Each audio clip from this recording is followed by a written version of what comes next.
Welcome to Off the Page. I'm Stephen Copeland. What does it mean to age with grace, to let go without losing hope, and to face life's deepest struggles and losses with open hands? What does it mean to move towards spiritual maturity as life unfolds, and how can a spirituality of letting go help take us there? Our next guest needs no introduction. I'm thrilled to be joined on Off the Page by Father Ronald Rolheiser, a Roman Catholic priest and member of the Missionary Oblates of Mary Immaculate. He is a theologian, professor, award-winning author, and he served as president of the Oblate School of Theology. You may know him from his popular lectures or his best-selling books, The Holy Longing or The Sacred Fire.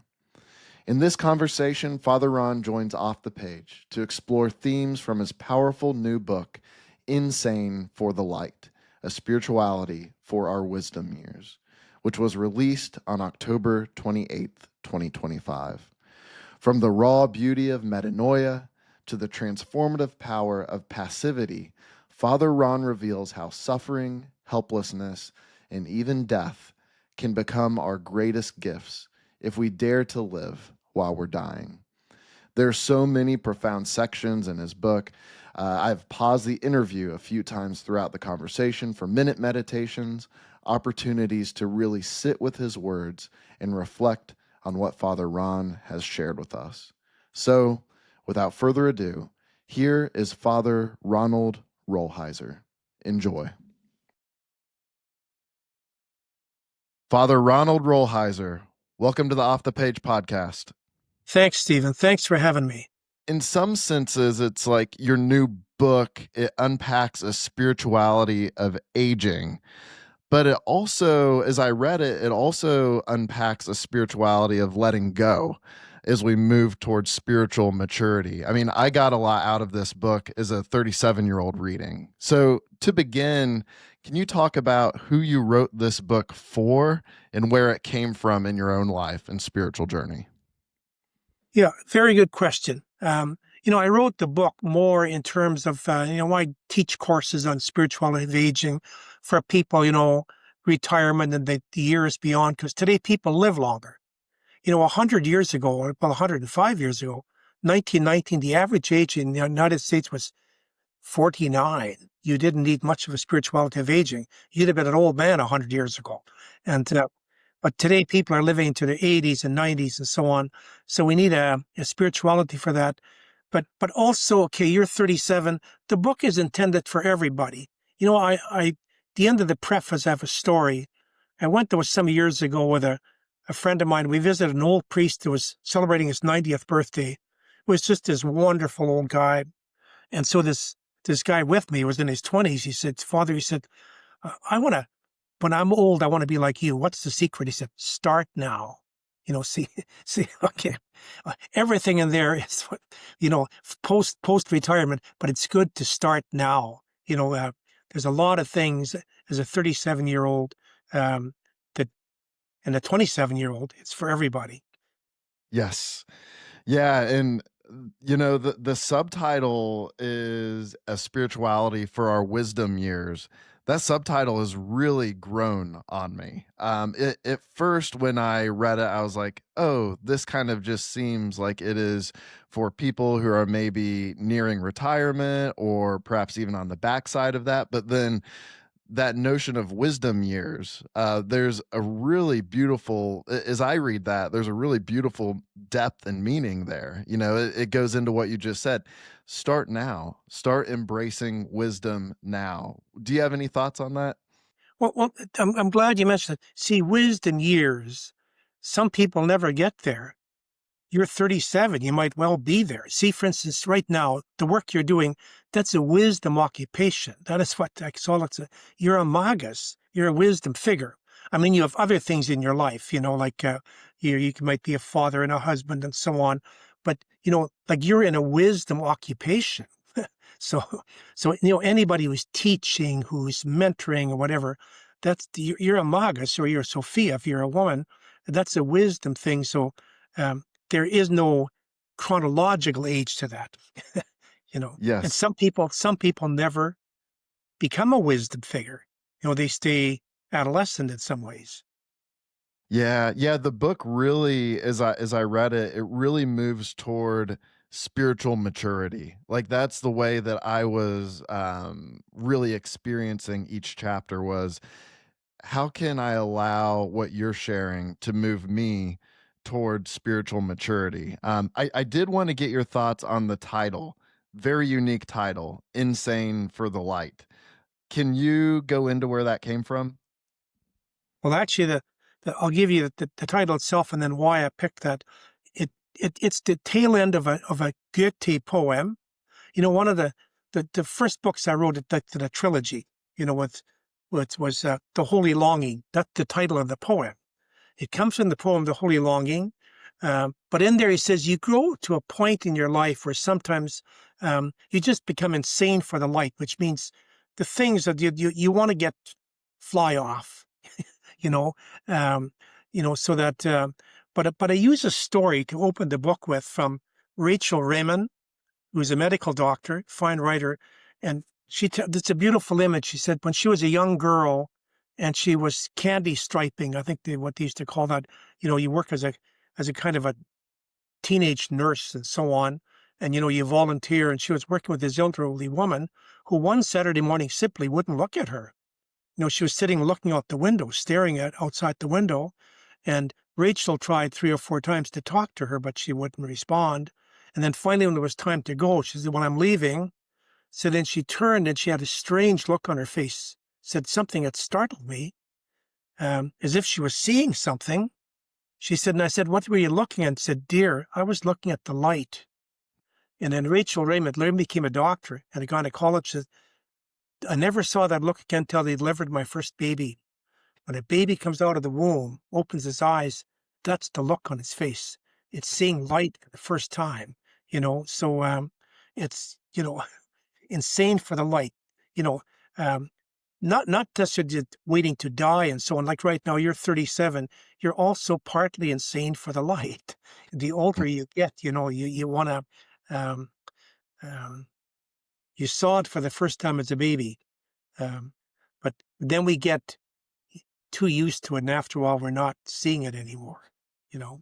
Yes, or experiencing it in a visceral way. Yeah. At the beginning of the book, you talk about 2 struggles in life that help bring people to spiritual maturity. One being the struggle to get our lives together, and the second being the struggle to give our lives away. Can you discuss the importance of both of these kind of acts in life? Yeah.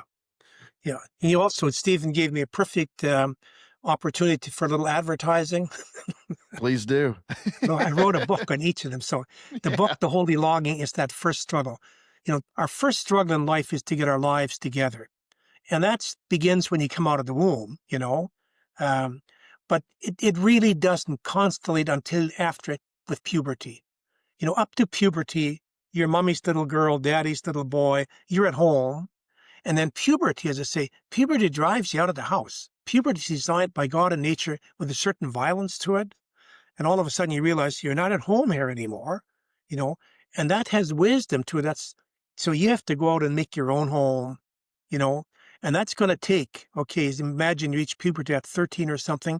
That might take 10 or 15 years, or some people never grow up, but, you know, but at a certain point you land, you're married, you have a job, you have a career, you buy a home, you start having kids, you know, that's the end of that first phase. And then, whatever age you are, maybe you're 25, 30 or whatever. Um, but then you have the next 40 to 50 years. That's the stage you're in. Now your task is not to get your life together. Your task is to give your life away. Like now, you got to be doing generative stuff, helping others, doing what you're doing, raising kids, paying mortgages, you know. In anthropology, they have a wonderful verb. They say, at that point in life, you begin to carry life as opposed to when you're a kid, you're being carried. Little kids get carried, and yet their stuff is bought for them. And you go to university, and someone is paying for you, and so on. See, now you're doing the carrying. You're paying the mortgage. You're running the, you're the adult in the room. And and that can go on for up to really till you die. and in some sense it will, but for the next 40 or 50 years, you're saying, how do I give my life away? Teresa of Avila, for all the deep spirituality she wrote, she said, at this point of your life, the point of life you're in, she said, you know what your most important question is? Spiritual question is, how can I be more helpful? Notice this. How can I pray? See, your question, you're in that phase. How can you be more helpful? How can you do it better? How can you be a better, everything, like, for instance, are you a married man with kids? I am. Yeah. Okay. Yeah. So how Very. can you be a Yeah. better husband, a better father, a better mentor, a better, just how can you do it better? But you're going to see at a certain point, you still will work that till you die, but at a certain point, something else comes in, and, at the time about you become a grandparent, you retire, see, the kids are raised, the mortgage is paid and so on. But then you don't stop living, but now you have to ask yourself, in these last years, how can I live so that my death is going to be a great gift to your kids? Um, how do you do that? How do you give your death away? Or another image I use, I just hint at it in the book, but in the programs we have here, I really develop it. I always say that, I'll give you the image from scripture, which is an incredible story, but something we don't think of it. But they said when Sarah was 70 and Abraham was 80, God said, leave your land, go to another country. And when you get there, Sarah's going to become pregnant, really. She's 70 years old, Then they leave. Now the story takes it takes them 20 years to get there. Then when he's 100, she's 90, they have Isaac. Well, I don't know what happened historically, but that's an incredible metaphor. What is going to be, your post-menopausal pregnancy? What's going to be your post-youthful generativity? Like right now, you're a generative man. You're generating stuff. Okay. But that type of generativity, you won't be raising kids. You won't be paying a mortgage and so on. Um, what's going to be the new kid you have after 75, after 80? And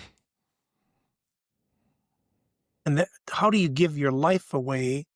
But see, right now you're doing a lot of stuff for your kids, but how do you die so that your death is your last greatest gift to your kids, to your family, to the community, so on? And that's kind of the last movement. Get your life together, give your life away, and give your death away.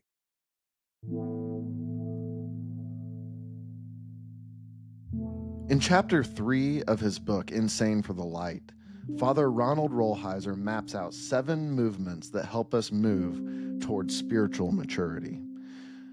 Here they are. He says moving from resentment to gratitude, from bitterness to forgiveness, from imagination to faith, from wishful thinking and natural optimism to hope, from sophistication to childlikeness, from control to surrender, and from achievement to fruitfulness. Let me read those again. From resentment to gratitude, from bitterness to forgiveness, from imagination to faith, from wishful thinking and natural optimism to hope, from sophistication to childlikeness, from control to surrender, and from achievement to fruitfulness. Our achievements, he writes later on, are things we have accomplished. Our fruitfulness is the positive long-term effect these achievements have on others. As you hear Father Ron's words in these 7 movements that he mentions in his book, what is it that stirs your heart? What are you holding on to that God is inviting you to let go? Now back to the conversation.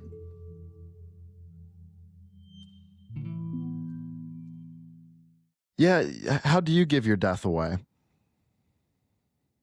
How do you give your death away? Number of things. First of all, you do it by, I want to quote Henry Nouwen. Henry Nouwen said, your task is you want to die without leaving behind any bitterness, any anger, any grudges, any angers, and so on. You give your death away in those last years by completely mellowing your spirit or trying to. And and also simply by accepting limitations so that you don't become an angry old man. Hmm. You know, if I become an angry old man, I'm going to leave that anger behind, or if I have grudges, unresolved bitterness and so on, I'm going to leave that behind. We leave a spirit behind. Jesus left the spirit behind, Hmm. and that isn't abstract. You experience that, everybody you've been close to who has died at a certain point, you get what their spirit was, and they were a good person, even had some faults. Or sometimes people say he was just a terrible man. You know, um, see, you give your death away by accepting dying and aging and stuff in such a way without bitterness, without anger, without shame, without that you leave behind a pure spirit the way Jesus did. Hmm. Yeah, I think that's why I kind of mentioned that at the beginning too, is that this whole book, like from discovering your life to giving your life away to then giving your death away. I mean, the whole thing just feels like a spirituality of letting go that's moving you towards spiritual maturity. I mean, it's very difficult but beautiful. And there were two themes early on that you hit on that I found them to be very deeply impactful for me. And it's these two contrasting notions of metanoia and paranoia. Can you delve into that? Yes, in fact, that one I can give you a visual image. And first of all, the word. That's the first word out of Jesus' mouth in the Gospels. Jesus says, except in English, we say repent. But the Greek word there in Scripture is metanoia, do metanoia. And actually, the English word repent doesn't serve us well. Because if I say to you repent, it kind of implies you did something wrong and you got to come back Yes. from it. Yep. That's not what Jesus is saying. That in a certain sense, that's his message. Notice it comes from two English words, meta, which we have. Meta means above, and noia comes from the word nous, mind. Hmm. It really means the above mind. Jesus is saying, put on your higher mind, your meta mind, um, and believe that in the good news. Now, what's your meta mind? Um, you know, the ancients, the church fathers, and they weren't psychologically sophisticated, but they had this right. They said, like you have two minds. And they weren't talking in the Jungian sense. They were saying two minds, that every one of us has a noble, great, grand, big, hearted mind. And all of us have a petty, wounded, narrow mind. They said, and at any given moment, you can be operating out of one or the other. So, and you can switch pretty quickly. So imagine you get up some morning, Stephen, and you're feeling noble, generous. That day you die for the world and so on. You go to work and somebody insults you, and in 1 minute you freeze over, and that's SOB and so on. And you become very petty. So they would say, which of those is you? They're both you. See, you Hmm. can be operating out of what's highest in you, your metanus, or you can be operating out of your pettiness, so that Jesus calls us to that. Now, Henry Nouwen, the very first book he wrote in English, it's a wonderful little book called With Open Hands. And it's that, and he uses this image. Basically, he says, they're postures. He says, see, the posture of paranoia is the posture of the clenched fists. You're defending yourself. Paranoia, okay? And the posture of metanoia is Jesus on the cross. Arms open, not protective, hands open, nails through the hands. He said, that's metanoia. That, and in Greek, it puns with the word paranoia. You know, Yeah. Metanoia is the unparanoia. And normally we want to protect ourselves. We're paranoid, protect, protect, protect. And notice Jesus said, don't protect, don't protect. But I like the expression, put on your higher mind. Put on your, today we use the word meta in English. Get into your meta mind, your grand mind, rather than your petty, wounded mind. Yes. And that openness that you're talking about is, would you kind of describe that as a openness to transformation? I mean, I think when I'm paranoid on some level, I'm transmitting. I'm I'm not transforming my pain, as Richard Rohr has said. Like, Yeah, I'm transmitting it and I'm yeah, projecting it out, and I'm just kind of reactive to what's going on deep inside of me. And it often leaves a trail of destruction in its path. Whereas metanoia, as it pertains to spiritual maturity, is that openness. Like, hey, this hurts.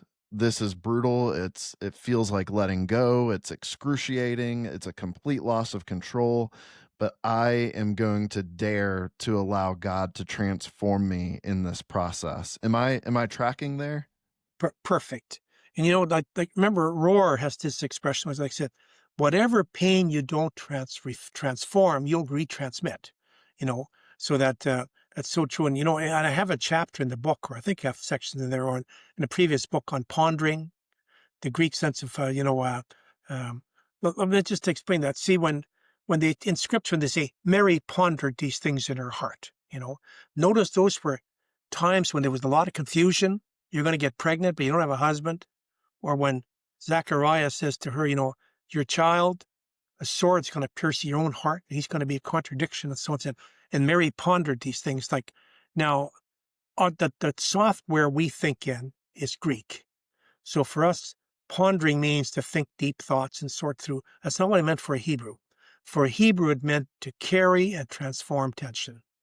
You know, so the image I use for that is, for instance, Mary under the cross. When Mary's under the cross, notice she isn't overtly doing anything. She's not trying to stop the crucifixion.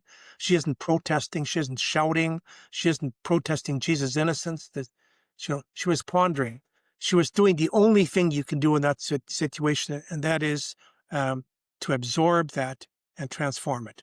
Notice how different it'd be if she'd been under the cross saying, "You're all horrible people. You're terrible people." She'd have been, simply retransmitting the anger and that's there. You have to absorb that, and and that transforms you. Um, and also, John of the Cross, and I teach courses, and he would say, not only that, say, you know what that does? It burns the weaknesses out of you. So the way you overcome a weakness is not to focus on it. Why I can't control my temper. What you do is you fan the flames of your higher virtues, and they become a flame, where after a while in your life, there's any room for that anymore. You know, um, Hmm. and healing works by calling people to their bigness. If I say to you, to someone, well, you're a bigot, or it says, like, you're too big a guy, like you're too good a person to think like that. Notice, Hmm. see the difference? Where Yes. you Yep. challenge someone, say, you're a selfish, it's in you're too good a person to be thinking this, see, you're calling that to their metanus, you know? Absolutely. Yeah. I'd love for you to stay with this for a second. I mean, I'm really intrigued by that notion of pondering in the Greek approach compared to the Hebrew approach. And I experience this personally, like, I mean, on a weekly basis, where, and maybe this is a Western thing, maybe a personality thing, maybe all of the above, but when I think of pondering, I'm doing it again. I'm thinking of pondering, like, but it's Yeah. always thoughts. It's working things out in my head, trying to make sense of things. And not that that's all bad. But it is, there is an aspect of it that is kind of like intellectual masturbation, where it is that it is that grasping for control and thinking that I can think my way there to gain a deeper sense of control in my life. But then Mary's pondering, the Hebrew notion of pondering, that notion of, again, it's letting go again, it feels like, and you are working things through your head on some level, but it's also more the heart space. And can you help me with that a little bit? Because I just think that is so important in moving towards spiritual maturity. But oh my goodness, it is challenging to do in our culture, where we kind of tend to think our way there. Yeah. Yeah. Okay. First of all, I agree with you. Like, we don't want to denigrate thinking has its Yes. place, Yep. Um, but but you're not going to think your way out of these kind of. Mary wasn't going to think her way out of under the cross, the pain and so on. You just you have to absorb it. You just have to, like in Hebrew, pondering means to absorb the tension and transform it. Simply, um, let's just stay with Mary under the cross. What's she doing under the cross? Well, overtly nothing.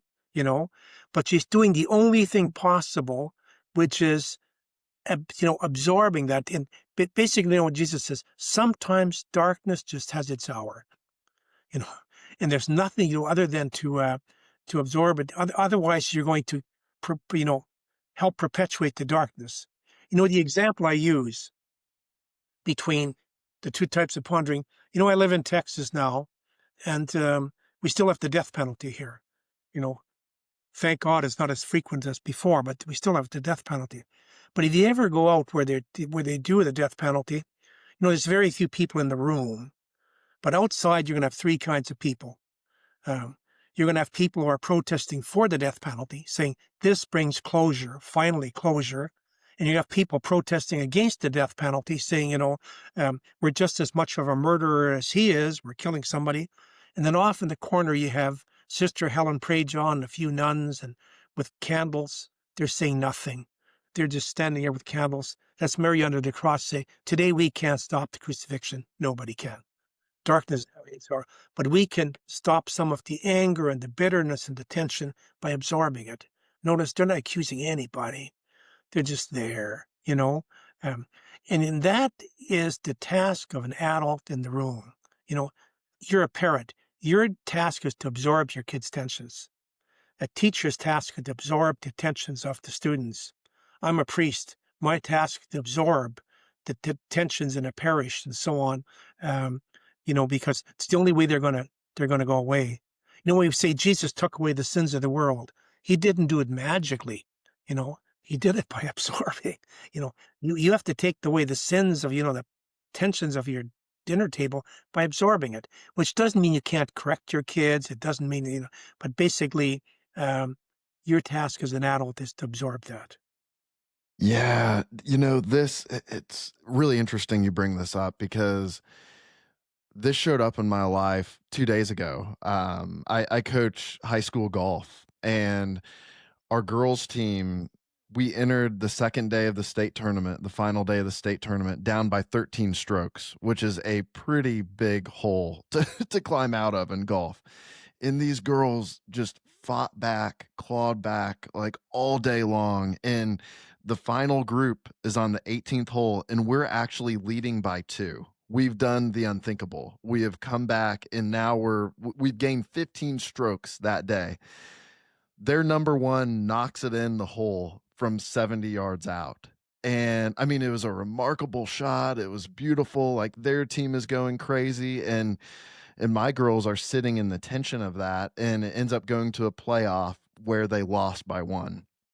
And as I'm driving the bus back, I mean, it is the most gutted I've ever felt as a coach. The most proud I've ever been for a team, but also the most gutted. And you're sitting in that tension that you're talking about. And part of me started to do the whole pondering thing, which is very easy in golf. Like, they're doing it as players, I'm doing it as a coach, and we're going back in our heads and thinking, oh, if I would have just done that, if I would have just said this as a coach, maybe that would have saved a stroke. They're saying, oh, if I only would have made that putt or not made that decision, that would have saved us a stroke, we would have won. So you're kind of you're spiraling into an unhealthy place in your mind.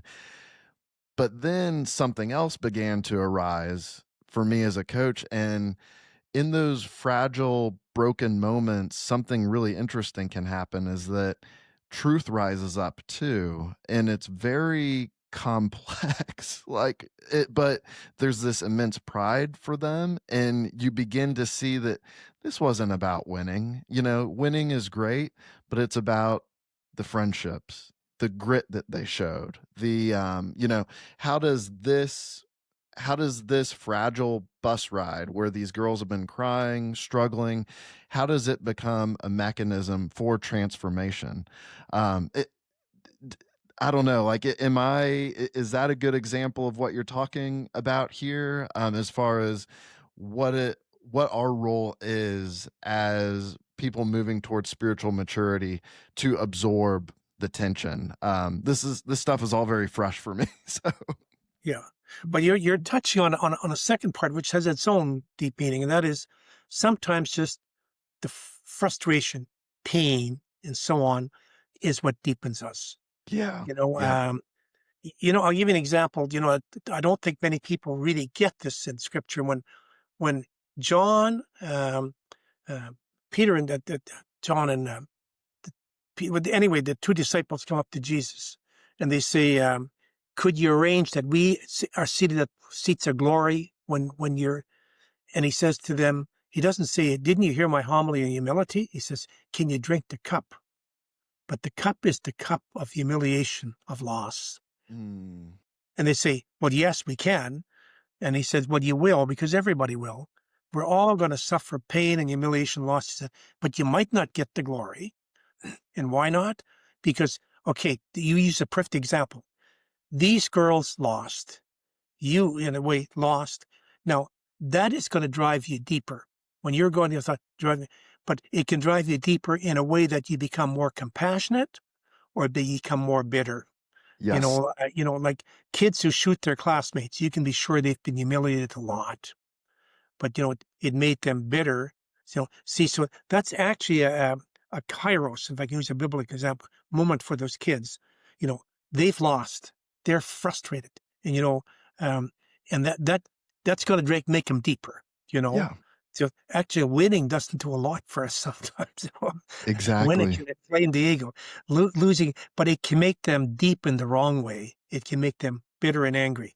You know, as opposed to more compassion, more understanding, better sports. We lost.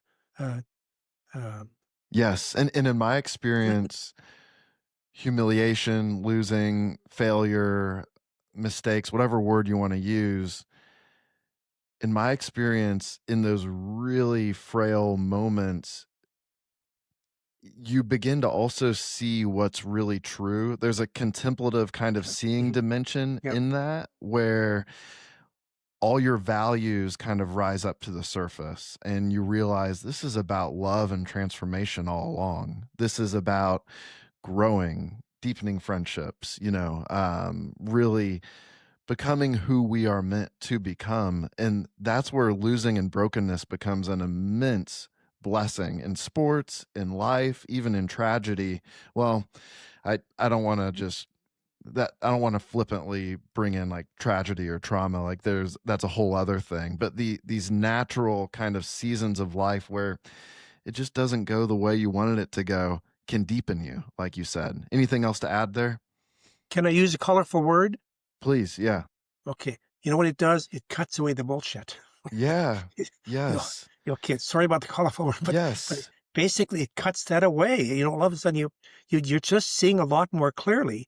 Now you can choose badly in that clarity, but that's a grace moment. You get a chance. You grow up. You grow up through those things. You deepen. You know. I once went to a talk by James Hillman, the famous philosopher. It's really deep and so. And he said the audience said, check yourself. And they said, think of all the things that have made you deep. Said in almost every case, you'd be ashamed to talk about it. Some Yeah. humiliation, some humiliation. He said, and your glory moments, he said, didn't necessarily bring depth to you. And he used even another example. He said, imagine a family and they have two sons, and one is a famous athlete and the other is a Down syndrome. He said, who brings character to the family? It's Down syndrome. The other guy Mhm. brings glory to the family. See, our triumphant minutes, they bring us glory. Our down moments, they bring us depth. Like he says, like, if you're honest, that everything that made you deep was painful. It's interesting. I'll give you a powerful example. Therese of Lisieux, the little flower. She was a doctor of the soul at age 25. But you know something? At age 9 and age 11, she almost died of clinical depression twice. She suffered, um, later on she became, very resilient and so on, but she almost died of clinical depression a couple of times in life, so So no doubt, not a surprise yet, depth, Yes. Well, one of the phrases you use in your book is the deeper dynamics of faith. And you really bring that in talking about Mother Teresa. Can you delve into that? How does a dark night of faith mirror the experience of dying, letting go? Okay, first I'll explain what a dark night of faith is. First of all, a dark night of faith isn't it something that comes on you. It's a maturity that leads to real faith. And I think I used this analogy in the book. It's a beautiful little piece from Thomas Keating. And Thomas Keating says, that I'll give you the story and then I'll apply it to faith. He says, imagine you're a mother fish, the bottom of the ocean. And these baby fish come up and they say, Mother, what's this water we hear about? And how can you give them water? Well, today the mother fish set up a PowerPoint and she showed them slides. They're at the bottom of the ocean. They're watching slides of Niagara Falls, a water tap, an ocean, rain. Now, it's interesting. This is the irony. They're at the bottom of the ocean. They're in 300 feet of water. They're intrigued by the slides, It's giving them image of water, but notice they're slides. They're not water. See, so our concept of God, our image of God, even Scripture, beautiful. It's a PowerPoint. It's a PowerPoint presentation about God. And it works. And you need that for a while. They need it. But at a certain point, the mother fish shuts off the protected. Just sit in the water. Just let it flow through you. But notice then sitting in the water, you don't just have a concept of water. See, so when you're younger, that's the way faith works. Younger in faith, not necessarily in age, and the mystics say God gives you. We give all these wonderful images and we get turned on and people can pray in tongues and so on. And that's all good. Okay. But it's not going to last. See, God, the first thing as Christians teach about God is ineffable. God can't be captured in a thought. You can try this on your listeners. When I say God can't be captured in a thought, why not? And I always say this very simply. Infinity. You can't picture infinity as some people count to the highest number it's possible to count to. Yep. Tell me when you get there. Yeah. You will never get there, Yep. See, and God has no beginning or no end, so you can't circumscribe.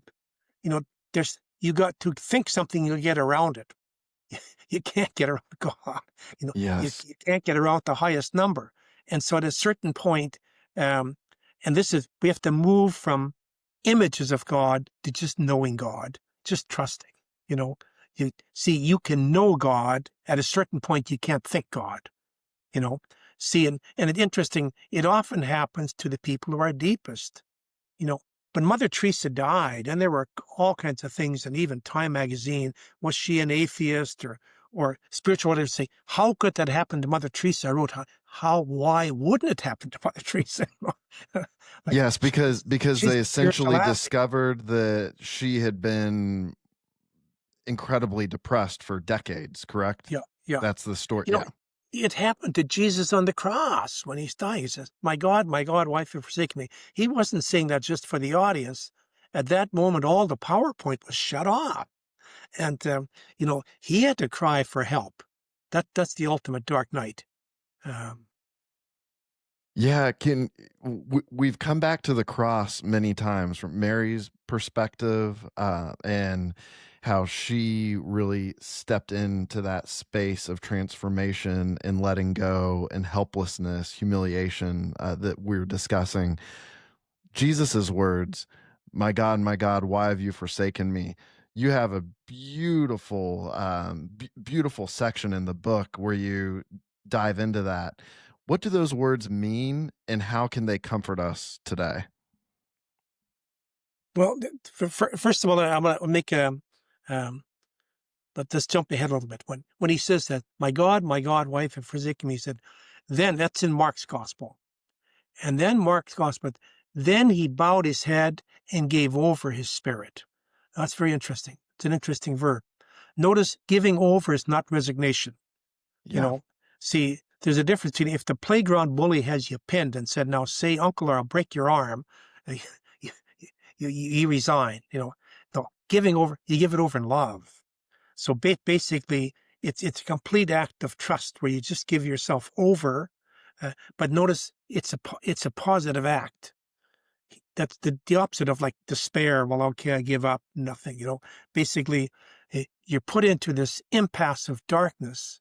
So at a certain point you have a choice. I can despair or I can trust. He said, I want to trust, and I give Yeah. myself over and so on. Now, not everybody gets tested like that. In the Gospels, there's two versions of the Our Father. And the one we say, and lead us not into temptation, which is actually a bad translation because it's almost like don't lead me into traffic. Hmm. It should be worded, don't let me be tested, And the other versions just put that, would say, and do not put me to the test. When you're praying, that said, God said, if you can spare me from that, do like, necessarily want to be a spiritual athlete, just, like you tested Jesus like that, maybe cut me some slack, um, so that, I don't know if I told the story in the book about Henry Nouwen, the famous, his mother dying, Yeah. Yes. So he says, he said, my mother was the most Christian woman I'd ever met. He said every day she would pray, Jesus, I want to live like you and I want to die like you. So he's teaching it in Boston. He hears his mother's dying in Amsterdam. He's flying back. He said, on the plane, he had this fantasy. I'm going to hold my mother's hand and she's going to console me and so on. He said, and everything happened opposite. He said, my mother was in darkness. She was crying out, like, where are you, God? And so on. He said, it completely discombobulated me. He said, and I didn't get it until I was flying home. I got it. Said, I got it.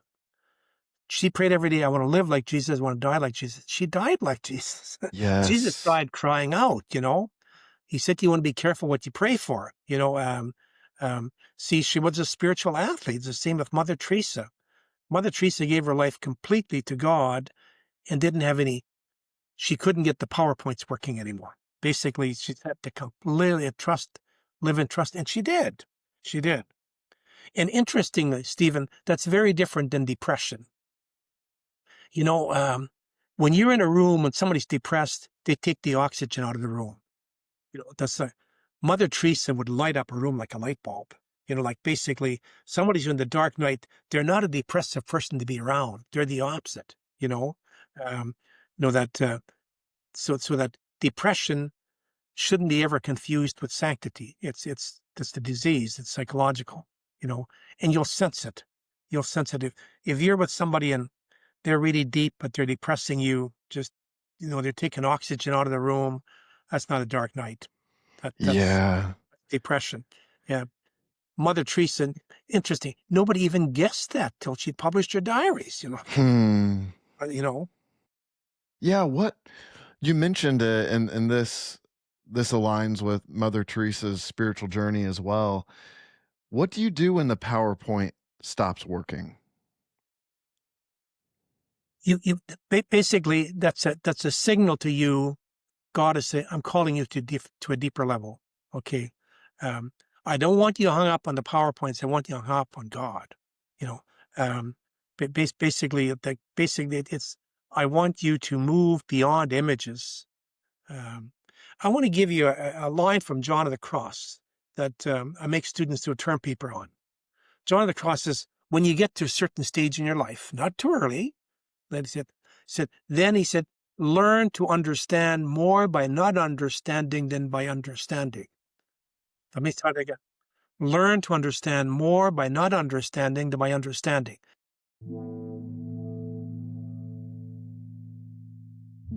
In chapter 1 of his book, Insane for the Light, Father Ronald Rolheiser writes, quote, once our focus shifts from worrying about ourselves to concern about being a generative woman or man, we have crossed the first major barrier in terms of human maturity. We have also moved from the first essential struggle in our lives, the struggle to get our lives together, to the second essential struggle, the struggle to give our lives away. We have also found our way back home again, end quote. In our interview with Father Ron, I like how he talked about how we as Christians are called to engage our meta mind, our higher mind. Lately in my life, I've been struggling with letting a couple things go, things that honestly really hurt me on a deep level. And the past keeps intruding the present, I've noticed. And I keep thinking that there's something more I could do to control the situations or prove my point further or whatever it may be. But I know deep down that I've said and done all that I can, and now I am being invited to let go. I know that God is proud of his children who are wholehearted and kind, who give of themselves for others. And faith invites us to dare to see what God sees in ourselves, even in situations that we can't control. So lately, when bitterness or anger or the false sense that there's something more I could do to control a situation invades my mind again, I've been going back to Father Ron's words as a mantra, as a refuge even. And he said in our conversation, take on the higher mind. Take on the higher mind. This, I think, is its own step toward becoming more generative. We give and we give and we give because that's what Christ did for us. There's not always glory or resolution in taking on the higher mind, but I'm comforted that in taking on the higher mind, we are declaring our faith and trusting that God's path is the right one, that the path of love, kindness, service is the right one. Now back to the conversation.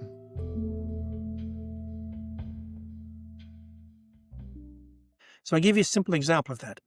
Imagine somebody comes up to you and says, Stephen, I think I understand you. I know your family. I know your ethnic background. I know your youth. I know your Enneagram number. I know your Myers-Briggs number. I know your personality. Do you feel very understood? No, I think you say in your book you'd feel violated. You feel violated. Don't cheapen me in that way. Yeah. Yeah. If somebody comes up to you and says, Stephen, I've known you for 40 years. You're a mystery. You're a mystery to me. Then you've understood. See, at a certain point, God said, Stephen, you've known me all these years. But you have to say, I've known you all these years, but you're a mystery to me. I'm completely open. See, PowerPoints capture pieces. That's your Myers-Briggs number. It's this, it's that, and so on. So that the mystics say, God takes the PowerPoints away. God takes my, so that you have to sit and say, you understand more by not understanding. And that's a deeper understanding. Yes. Whenever somebody thinks they understand you, they're violating you. You're not free to be yourself. You're deeper than that. You're more than that, and see, God is more than that. So all of our PowerPoints, at a certain point, and if they don't happen in this life, it'll happen when we die. It's all of a sudden we're face to face with the ineffable, with God himself, and the PowerPoints are gone. Yeah. One theme, we haven't used this language yet, but it continues to show up in this conversation. You mentioned resignation earlier, and you're so good at this in all your books, and this one as well, where you take two similar contrasting words and you play with those themes, and you play with activity and passivity. Can you explore that for us and talk about how they apply to moving toward spiritual maturity ourselves into these spaces of transformation that propel us forward and take us deeper into those rich, deep dynamics of faith, even if it's dark? I'm glad you asked that, because that's a big piece. That's a big piece. I want to start with Jesus, and then I'll get to us. When you go to church on Palm Sunday or Good Friday, they read what we call the Passion. And the reader goes up to this, the Passion of our Lord Jesus Christ according to Mark, or the Passion of our Lord Jesus Christ according to John. And we misunderstand that because we think, not miss, but we don't get the central point that this is about, Jesus being whipped and chained and nailed to the cross and so on, partly.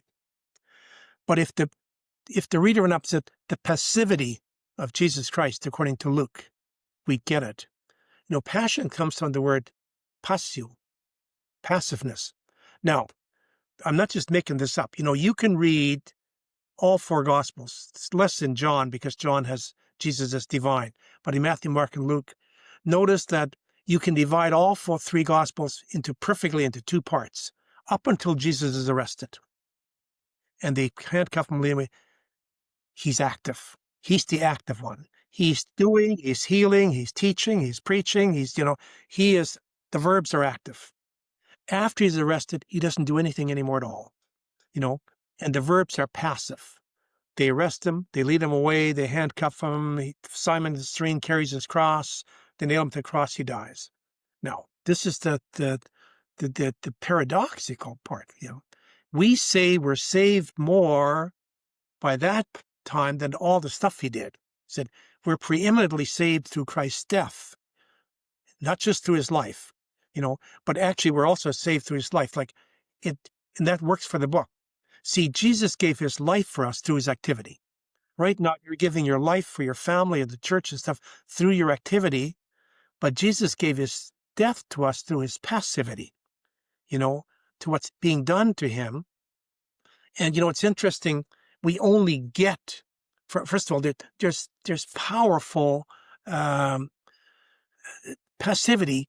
We don't get this because it's paradoxical, but we experience it. So I'll give you an example, and I'll use some of the book. So a woman I know who grew up in an alcoholic family says, and my father's alcoholism completely destroyed our family. By the time he died, he said the kids couldn't be in the same room with each other, Says, then for years, my mother tried to bring us together for Thanksgiving, for Christmas, and she couldn't pull it off. Says, then my mother died of cancer. Said in the last week of her life, she was in palliative care. She was in a coma. Said, and we were around her. Something? The family reconciled. Notice what she couldn't do with all her activity, she did when she couldn't do anything. But it's all with Jesus. Jesus preached up a storm and healed and taught and stuff for 3.5 years. They didn't get it. He died and they got it. Now, see, that's a great mystery with many, many ramifications. So, among other things, that's why I get nervous when societies talk about euthanasia. If we do euthanasia, we don't understand this. So what have you got to give? But also in our debilitation, you get old, you're in a senior's home, so on. Well, maybe you have more to give then than you had all you're giving in a different way, but also in smaller ways. I'm going to apply it to the 37-year-olds and so on. You're doing a lot of activity, and that's wonderful. But sometimes you're forced into passivity. So I'll give you an example. You go to a funeral of friends whose son died by suicide or something. What are you going to say that makes any difference? Nothing. You are just helpless. And you know something? That helplessness speaks deeper than any words you can speak. Or sometimes you're lying sick in bed. At that moment, you're not doing activity. In some other way, you may be giving more to your kids and so on. You're giving something special. See, so that's a gift. It's paradoxical, but it's so central. That. And the next time you hear the word "the Passion of Christ," that's what it means. Jesus saved us through his activity. He saved us through his passivity. You're giving your life to your kids and the world and the church and so on through your activity.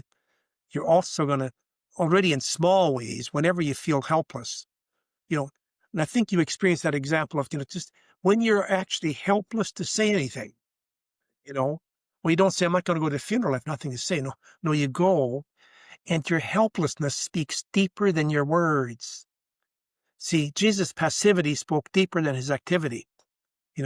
See, that's a big point. And our culture doesn't get it. And we experience it, but we don't get it. Yeah, we've all felt it when that deep sense of helplessness kind of accompanies, intrudes, invades our lives. What kind of advice would you give to someone navigating that? Like what is as a Christian, as someone who's trying to move towards spiritual maturity, What do you do in those moments of helplessness? How do you respond? You're Mary under the cross. Yeah. No, no, you, first of all, you show up. A lot of times people say, well, I don't want to go with this uncomfortable, but it's nothing I can do, or somebody's dying in a hospital bed or something, say, well, what would I say, You don't have to say anything. You just say, like, I wish I could help. I'm sorry. I wish I could help, and so on. Um, and oftentimes when we try to say something, it's counterproductive. I went to a funeral here at our school. The young woman died of cancer, and afterwards at the reception, this guy's actually trying to be really nice to her husband. He said, well, she's in a better place. And he says, Yeah. I know what you mean. Was it? It's the last thing I need to hear. I don't want to hear this. 5 years from now, he can hear that, um, like, basically it just, I wish I could say something. Um, and your helplessness, I mean, that's the mystery of it. It communicates. Like the example, this woman dying, and she's in a coma, and her kids reconcile over her helpless body, where for years she tried everything to try to reconcile it. See, we can't articulate the phenomenology of this, but we experience it. Um, that basically we we give away in our passiveness something that's also very important, not just in our activity.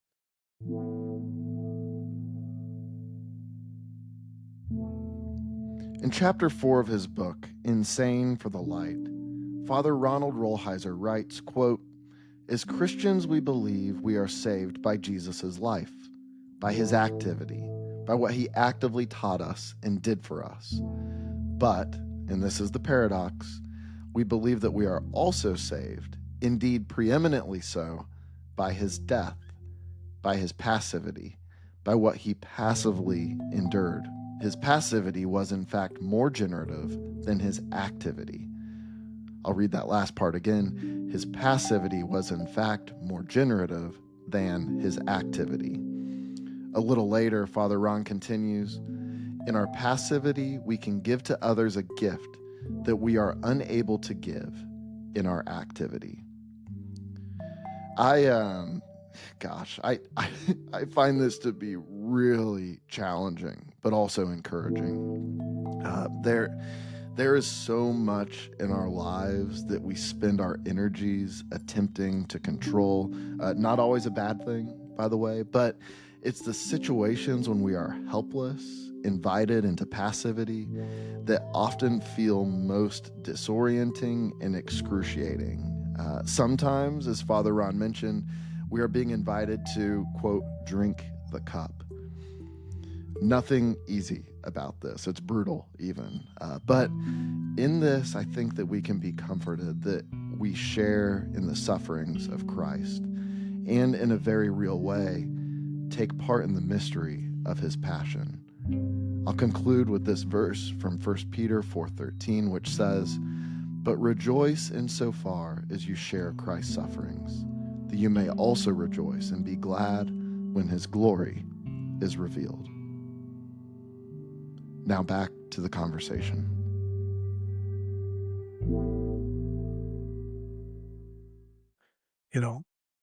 Yeah, and I love that notion of passivity because it kind of gets beyond words. Yeah, it is.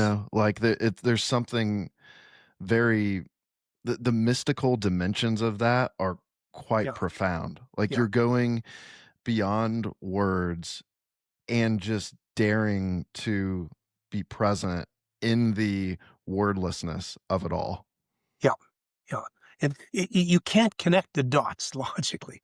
Like you can with activity, you can connect. Here you can't ponder your way there. Yeah, but here we sense it, and see. Then again, why it's in the book. As we get older and we move towards death, and so that means by giving your death away, you have to do it in such a way that your death becomes this gift. See, Jesus, his life was a great gift for us. His death was even a greater gift. Or just as great a gift. I shouldn't, put one over the other. But, so that whenever you hear the expression, Jesus lived for us and died for us, Jesus gave his life for us, his death for us, those are two separate movements. And I don't know how true it is. I'd have to check it out. But some scholar told me, said, in the Gospel of Mark, in the Greek text, is that all the verbs about Jesus before he's arrested are active. He taught, he walked, he did, and then all the verbs after are passive. They arrested him, they let him away. He's not doing anything anymore. He's absorbing. And yet that was his great act of love. Yeah. One thing we've come back to quite a bit in our golf program, I brought this up earlier, is this philosophical notion of karma yoga in the Bhagavad Gita. At least in the translation I have, it's the idea of you go all in. You bring the very fullness of your heart, your mind, your physicality. You go all in, and you're wholehearted. It's all there. And then you let it go. So the all in is the activity. And then after that, you let go of any attachment to result. And in that, passivity is so damn difficult. Like, it's even more difficult because of the activity. Yeah. It's even more difficult because you dared to go all in. So then you want to cling more, you want to grasp, like we talked about earlier with Henry Nouwen. It's even more difficult to be open after you've been so active. Any thoughts on that? Yeah. And sometimes the more effective you've been, the harder that transition can be. Yeah. Yeah. Again, I play with words. So the difference when somebody gets to a point that, no, I'm useless, instead of saying, no, I'm passive. Mm. You're useless in terms of pragmatic activity. You can't supply the answers anymore and so on. But you're passive. You're giving off something else, and this has many forms. I'll give you an example. Just, how this, it's an intangible, but I went to a funeral here some months ago. Family, and they're high profile on lawyers in the family and so on. And their mother died, but she had been in dementia for a number of years, a serious dementia. And what the family did, because they're a big extended family and they loved their mother, their dad had died. They didn't put her in an institution. They let her live, and they just took turns living with her, for till she died. Just you had a rotation and you did your day or two. But when she died, her son, who was a lawyer, gave a very fine eulogy. He said, that wasn't a burden. He said, that was a privilege. He said, when we did that for 2 years. He said, for the first 2 years of our life, she washed our bodies. She changed our diapers. She said, we had the opportunity to do that for her for the last 2 years of her life. He says, what a wonderful privilege. And, said, you say she didn't have anything more to give. She was giving off something. But I just liked his analogy. He said, even the years where it said for 2 years she washed our body, she changed her diaper, she said, and then we got 2 years we could do it back to her where she was the baby, and see, there's stuff like that brings tears to my eyes. That's real wisdom. That's understanding. Rather than we got this burden and for 2 years and it died and so on. So she kept giving till the day she died.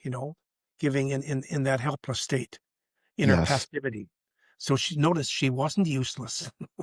exactly. It was a gift. It was such a Yeah. gift to those that she loved. Yeah. Yeah. Yeah. Well, Father Ron, this has been an amazing conversation. What did we leave out? Is there anything else you'd like to hit on? Well, maybe the ending of the book, in which I give a little creed that I wrote. I'm a cancer survivor, and it started in 2011, so I'm 14 years into this. And in 2014, when it came back the first time, I have a very good oncologist, but he leveled with me. He says, Father, you're done. You're done. He said, you've got 2 years to 30 months maximum to live, And then somebody took me to another, a second opinion, who gave me less time. Okay. So I sat down, I wrote this creed. I said, like, now it's 11 years after the fact, I'm still alive, but I just came back from some cancer checkups. I don't know my future and so on. So I have this creed, just basically the fact that now I'm facing a future that's very indefinite. My life, the last 14 years has dealt out to me in 6 months increments, like you're good for 6 months, but we don't know after that, and so I wrote this creed, which I shared in terms of like, so how do I want to live now? How do I want to live while I'm dying? But that's true for all of us, um, um, I actually got the expression "live while I'm dying" from a woman at Yale when I was in sabbatical there, and she was dying of cancer, very bright and but good spirit. She says, um, I'm living while I'm dying. I'm not dying, but said, aren't we all, from the time we're born, we're mortal. And so, and I hope I can keep living that till I die. And one of the things I want to keep everything intact, including my sense of humor and everything else that basically I want to go out without bitterness, without anger, without anything. Maybe I'll close with this. There's a book I highly recommend. It's a secular book by a man called Ira Bayok, and it's called The Four Things That Matter Most. The Four Things That Matter Most. And he's a medical doctor, but he works in hospice with people dying. And he says, and you don't even have to read the book. He gives it in the first page. He says, the four things that matter most, that I make sure that the person dying says this to his family, and the family says it to the person. He said four things: says, forgive me, I forgive you, I love you, thank you. He said, you gotta, that's for all of us. You gotta exit this planet saying, forgive me, I forgive you, I love you, thank you. See, then you can get on the ship, on the plane, and all the bows are tied. Yeah. Not to put you on the spot, Father Ron, but would you mind concluding this conversation by reading the creed that Oh, you mentioned? I honestly don't have it in front of me. I'm Oh, okay. sorry. That's I should okay. have brought it. I I'll can. tell you what. When you do, you read it to the audience. Yeah. Well, Okay. I've got it right here. I can. Okay. If you're okay with me reading Yes, your please. And beautiful you have a better words, voice than I have anyway. So okay. I don't know about that, but okay. Let me. Here it is. Um, so you write, I am going to strive to be as healthy as long as I can. I'm going to strive to be as productive as long as I can. I'm going to make every day and every activity as precious and enjoyable as possible. I'm going to strive to be as gracious, warm, and charitable as possible. I'm going to strive to accept others' love in a deeper way than I have up to now. I'm going to strive to live a more fully reconciled life. No room for past hurts anymore. I'm going to strive to keep my sense of humor intact. I'm going to strive to be as courageous as I can. I am going to strive never to look on what I am losing, but rather to look always at how wonderful and full my life has been and is. And I'm going to daily lay all this at God's feet through prayer. It's beautiful. Thanks, Any Stephen. final thoughts on that? No, just thank you for this interview, Stephen, and thank you. So, Beautiful book. Thank you for sharing your time with us and your wisdom. You've had a big impact on my life and our listeners as well. So thank you, Father Ron. and remember, you're a wisdom figure. You're a maga. So, okay. Thank you. It's very kind. Have a Okay. great afternoon. Okay. Thanks.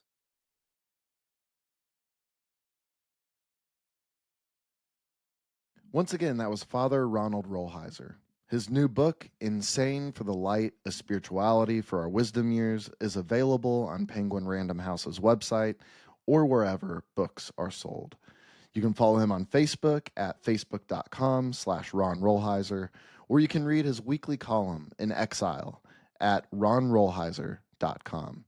We also publish one of his columns each month on our own site, franciscanmedia.org. Simply scroll down to columns and click on In Exile. Don't forget to check out the show notes for this episode. A huge thanks to Father Ron for coming on Off the Page, and thank you for tuning in, and as always, for your support. Peace and all good.